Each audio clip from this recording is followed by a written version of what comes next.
The thin line between man and beast. Late afternoon in Birmingham, Alabama, the faint sunlight streamed through the glass windows of Jefferson County Courthouse, casting pale golden streaks across the cold marble floor. The air inside wasn't just thick with humidity. It carried something heavier, something unspoken, an injustice that everyone could see, but no one dared to name. Marcus Tate, a 38-year-old black man, sat motionless on a bench outside the courtroom, his calloused hands clenched tightly together.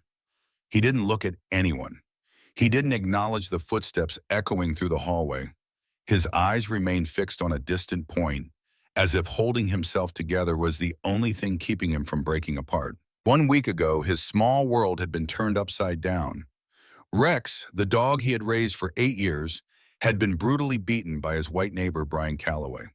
It wasn't just an act of cruelty, it was a message, a wordless declaration meant for people like him. Marcus would never forget that moment. That evening, when he got home from work, Rex wasn't at the door to greet him like always. A sinking feeling crawled up Marcus's spine. He rushed to the backyard and froze when he saw him, lying limp on the ground, breathing faintly, a dark streak of blood staining his brown fur. Bruises covered Rex's body. One of his legs was bent at an unnatural angle, completely still. Marcus dropped to his knees, his trembling hand brushing against the blood-matted fur, his voice cracking. "Rex, what happened to you? Who did this?" But Marcus didn't need to ask. He already knew the answer. Brian Calloway, the white man living right next door, the man who hated Rex, the man who hated him, and the man who didn't bother to hide it. The first time they met, Brian hadn't hesitated to make his thoughts clear. "I've been living here for over 20 years. I don't like people like you coming in and changing the neighborhood." Marcus had ignored him. The veiled threats, the loaded stares, he let them all slide because all he wanted was peace. But Brian wasn't the type to let things go. 1 month ago, Brian had blocked Marcus's path right in front of his own house, his voice low and deliberate. "You think you have the same rights as me?" He didn't say it outright, but Marcus knew exactly what he meant. It wasn't just about a neighbor dispute. It wasn't just about a dog. It was about power. And Brian knew he had it, while Marcus did not. When Marcus called the police, they showed up, but they did nothing. They didn't cuff Brian. They didn't take a report. They just exchanged knowing looks before saying, "Just a misunderstanding between neighbors. We suggest you avoid unnecessary conflicts." Unnecessary? Marcus had thought. What about Rex? Were the bruises on his body a misunderstanding? The way he trembled under Marcus's touch, the way he struggled to stand but couldn't. Was that an accident? But Marcus knew this system wasn't built for him. Justice wouldn't come on its own. If he wanted it, he had to fight for it. And that was why he was here today, at Jefferson County Courthouse, sitting on this cold wooden bench, waiting for his case to be called. His hands tightened into fists, a quiet determination settling in his chest. He wouldn't let Brian get away with this. He wouldn't let Rex's suffering be for nothing. He would fight, even if he knew that inside that courtroom, justice might not be on his side. Even if the person holding the gavel was Judge Meredith Langford. The first glance today, Judge Kathleen Holloway would preside over the case. 24 years on the bench, she had built herself a fortress of absolute power, a place where justice was not always the deciding factor. Judge Holloway did not believe in the balance of law. She believed in her own authority. Everyone who had ever stepped into this courtroom knew one thing. Holloway did not rule based on the law. She ruled based on her own judgment. She never needed to raise her voice to assert dominance. A single glance over her silver-rimmed glasses, a single strike of her gavel, was enough to crush anyone who dared to challenge her. When a white defendant stood up, she would listen for hours, sometimes even nodding in agreement. But when it was the plaintiff's turn to speak, especially when the plaintiff was black, she wouldn't even lift her head. And today she would prove that again. When Jamal Carter stepped into the courtroom, Holloway cast him a glance, cold, indifferent, unreadable. Her fingers tapped lightly on the desk, slow and steady, as if she were merely waiting for this insignificant case to be over. She did not address him. No greeting, no acknowledgement. But when Ethan Wallace, the neighbor who had brutally beaten Jamal's dog, stood up, Holloway's demeanor changed instantly. She leaned slightly forward, her posture relaxed, her voice softened, as though she were speaking to a friend. "Mr. Wallace, you may proceed."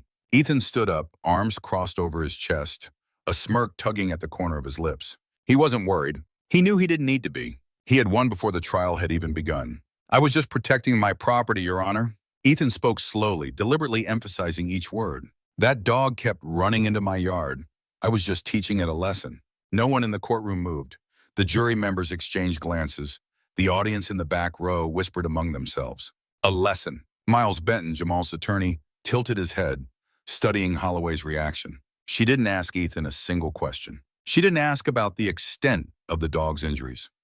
She didn't ask why he hadn't called the authorities. She didn't ask if he had considered any alternative action.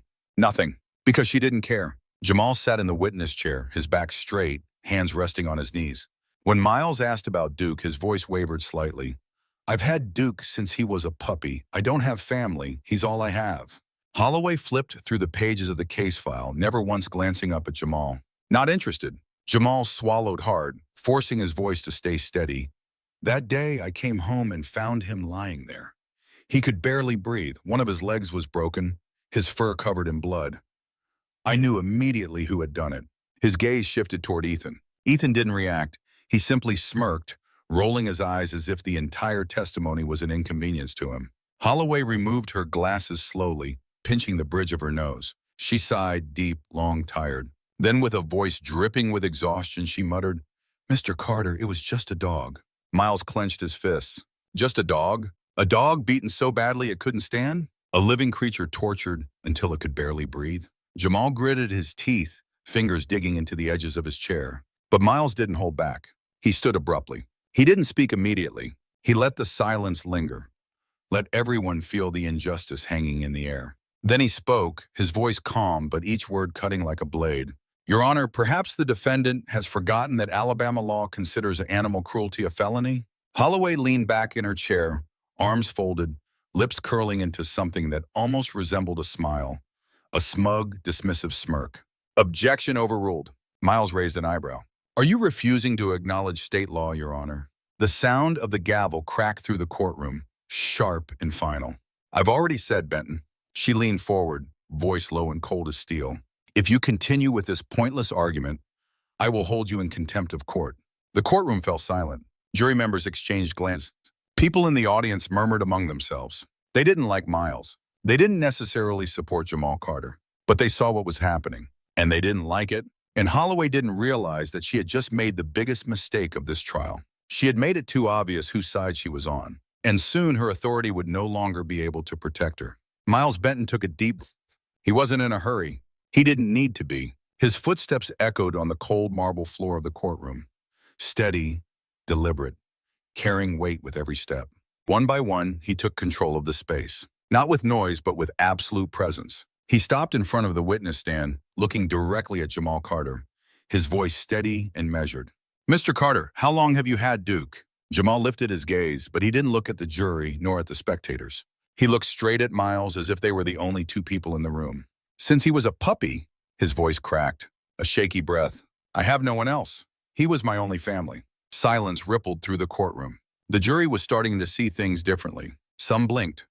Others leaned slightly forward. They no longer saw this as just a case about a dog. They saw a man who had just lost the only family he had. Miles gave a small nod, his gaze never leaving Jamal. He let the silence linger just a little longer. Then he turned, slowly walking toward Ethan Wallace. The man still wore his indifferent mask, but Miles noticed the slight tension in his fingers, the unconscious clench of his hands. He stopped just a step away, his voice still calm, yet each word carved like a blade. "Mr. Wallace," he paused for a moment, then asked, "did you ever report this dog to the police for trespassing?" Ethan shrugged, tilting his chin up slightly, his lips curling into a smug, unapologetic smirk. "Didn't need to." He stared straight at Miles, his tone deliberately provocative. "I handled it my way." A woman in the audience gasped, turning to the person beside her, whispering sharply, "Did he just say that?" A man shook his head, leaning back in his seat, lips pressed into a tight line. Even the jury could no longer sit still. One member furrowed his brows, another leaned forward, fingers interlocked on the table. They had just heard something they could not ignore. Miles smiled, not a friendly smile, but the smile of a man who had just sprung a trap. He gave a slow nod, then delivered his words like a hammer striking iron. "So you just admitted to animal cruelty." The room held its breath. Ethan blinked, realizing what he had just said. He opened his mouth to speak, but it was too late. A sharp crack of the gavel rang through the courtroom. Enough! Kathleen Holloway's voice cut through the air like a blade, her eyes burning with unmasked fury. This is irrelevant. She slammed a stack of papers onto her desk as if trying to crush the entire argument beneath them. I am striking all further witness testimony from the record.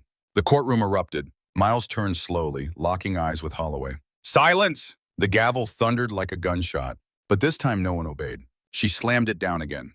I will not allow a man like you to disgrace me in my own courtroom. She leaned forward, both hands braced against the desk, her voice dropping to a vicious growl.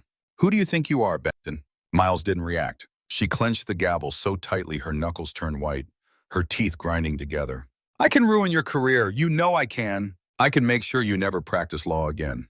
I can have you jailed for contempt. Her voice rose into a scream. I am the law in this court. Bang! The courtroom doors swung open. The air was sliced apart, as if a sharp blade had just plunged straight into the heart of authority in this trial. 2 FBI agents marched in, their black suits crisp, their eyes cold as steel, each step heavy and deliberate, like the sound of a gavel striking down on marble. The entire courtroom froze. No one breathed. A moment ago, this place had still been the kingdom of Judge Kathleen Holloway, a kingdom where she was the sole ruler of fate. But now that power was being ripped from her grasp in the most brutal way possible. One of the agents flashed his badge, his voice ringing through the room like a knife cutting away the last remnants of Holloway's control. Judge Kathleen Holloway, you need to come with us immediately. A ripple of shock crashed through the room. Heads whipped toward Holloway, eyes wide with disbelief. A wave of murmurs erupted, spreading through the rows of seats. She's being arrested? Oh my God, is this really happening? Is she finally getting what she deserves? The jury exchanged whispers, leaning closer to one another, as if they couldn't believe what they were witnessing. A man in the front row leaned forward, eyes locked on Holloway, barely suppressing a smirk. A woman in the back row covered her mouth, her eyes glistening, not with sadness, but with relief. Holloway blinked rapidly, as if her brain couldn't process the words that had just been spoken. What? She shouted, her voice shrill with outrage. I am in the middle of a trial. This can wait. She slammed her gavel down. Bang, bang, bang. The sound cracked through the air like the desperate shriek of a trapped animal. But this time no one listened. Her power meant nothing now. The 2 FBI agents remained unfazed, their expressions unmoving, unshaken. One of them pulled a file from inside his jacket, unfolding it with a deliberate, steady motion, and read aloud. No, it cannot. We have a warrant for your arrest on charges of bribery, abuse of power, obstruction of justice, and violation of civil rights. The courtroom erupted. The whispers exploded into gasps, mutters, even quiet laughter. Jurors stared at each other, shaking their heads in disbelief. A man in the audience slammed his palm on the bench, nodding approvingly. Finally! Holloway's face drained of all color. Her lips quivered, but no sound came out. She blinked, rapidly, as if she could somehow wish this away. No, this is a mistake. I am a federal judge. You cannot do this to me. She braced her hands against her desk, her eyes darting wildly across the room, searching desperately for someone to speak up for her. No one did. Not a single person. Click! The sound of the handcuffs snapping shut echoed through the room, slicing through Holloway's last shred of defiance. The same hands that had once wielded the gavel to decide the fates of countless others were now shackled behind her back. She thrashed, but it was useless. You will regret this! This is not over! Her words were drowned out by the murmurs, the whispers, the quiet chuckles of satisfaction from the people watching. As Holloway was dragged past the courtroom doors, Miles Benton stood unmoving, his eyes locked onto the crumbling figure of the once untouchable judge. A juror spoke softly, but his words carried through the room. Justice finally arrived. A middle-aged woman clapped slowly at first, then again, then again. Then the entire courtroom erupted in applause. Laughter rose from the benches, not of mockery, but of liberation. A man shook his head, grinning to himself. She thought she was untouchable. But in the end, justice always wins. Jamal Carter exhaled a long, shaky breath, as if he could finally breathe freely for the first time. He turned to Miles, his voice thick with emotion. I never thought I'd see this. Miles met his gaze, the corners of his lips lifting slightly. Justice doesn't come immediately, but if you fight long enough, it always finds a way. The doors behind the judge's bench swung open. The sound of footsteps echoed through the marble floor, bringing with them a commanding presence that rippled across the room. A tall, middle-aged man stepped in, his demeanor calm yet razor-sharp. Judge Robert Caldwell. He did not exude arrogance, nor did he appear overly lenient. His eyes swept across the courtroom, missing nothing. He did not need anyone to tell him what had happened here. He had seen everything. And now he was the man who would clean up the mess left behind by a corrupt judge. Robert Caldwell was not a judge who could be swayed. He cared nothing for political alliances or for who held power in this courtroom. He only cared about the truth. For over 30 years, he had presided over cases where justice had been twisted by corruption and manipulation. And he despised it more than anything. He was the kind of judge who could not be bribed, could not be coerced, and would not grant leniency to those who exploited the law. As he took his place behind the bench, the murmurs in the courtroom slowly died down. Not out of fear, but because everyone knew they were now in the presence of a real judge, a man who would restore justice to where it belonged. He did not sit down immediately. Instead, he stood there for a long moment, his eyes scanning the jury, then moving over the entire courtroom. It seems today has been quite a long day. His voice was steady, yet carried undeniable weight. The jury nodded slightly, some releasing deep, relieved breaths. A man in the back chuckled softly. Finally, someone who knows what's really going on. Miles Benton stood up. He adjusted his suit jacket, each movement deliberate and unwavering. After all the tension, he was in no rush. He wanted every word he said to ring clear. He wanted the entire courtroom to hear him. "Your Honor." Miles locked eyes with Caldwell, his voice deep and firm, no longer holding back his frustration. "This trial has been manipulated from the very beginning." A long silence followed. The jury watched attentively. The audience leaned in, waiting. There was no Holloway to interrupt, no gavel to silence the truth. From the very start, this has not been a fair trial. Today, we witnessed a judge abuse her power to protect the defendant, to dismiss the law, to obstruct justice. He paused, his gaze sweeping across the courtroom. The jury nodded slowly, as if finally acknowledging the undeniable truth. The audience murmured in agreement. "She may be gone," someone whispered. "But what about this case?" Another voice quietly reminded, as if urging them not to forget the matter at hand. Miles took a deep breath before delivering his final words. "I request a full dismissal of the case." All eyes turned to Judge Caldwell. The jury held their breath. Caldwell didn't need long to decide. He glanced at the documents in front of him, but everyone knew this decision did not require paperwork. He had seen everything, and he knew there was only one just verdict. He placed his hand on the desk and nodded immediately. "I agree." A wave of relief swept through the courtroom. There was no objection, no protest. Everyone knew this was the only rightful outcome.